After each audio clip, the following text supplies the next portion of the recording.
I started stitching the leaf from the veins. I use 2 strands and stem stitch. It's comfortable for those who can forget where they are marked. For example, if you will decide to fill the background first, you can cover those lines with your stitches. And if you will stitch the veins first, they are not going to be lost. But you can do your way, which is comfortable for you.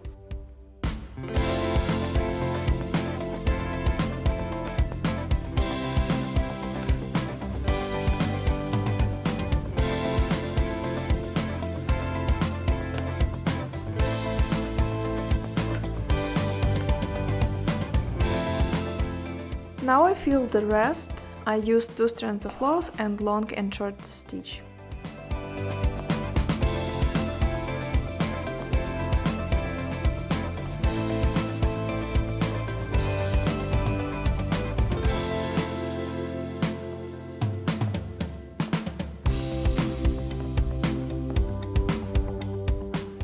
I left some space for another color I will use for gradient.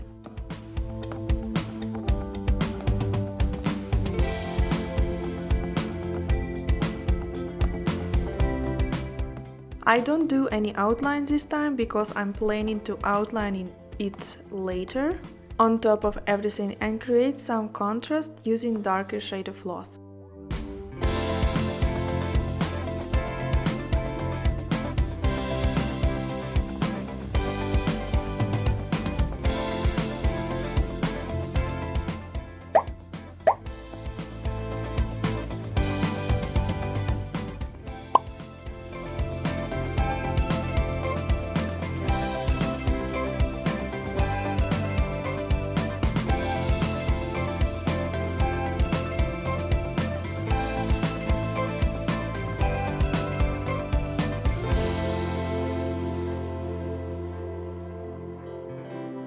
You may find it easier to fill the shape first and then do the outline stitch second.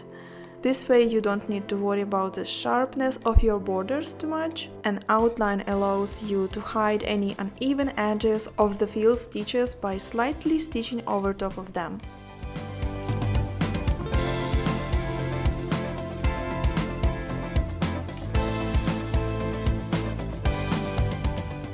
And this outline makes all the colors pop and adds some contrast for your embroidery.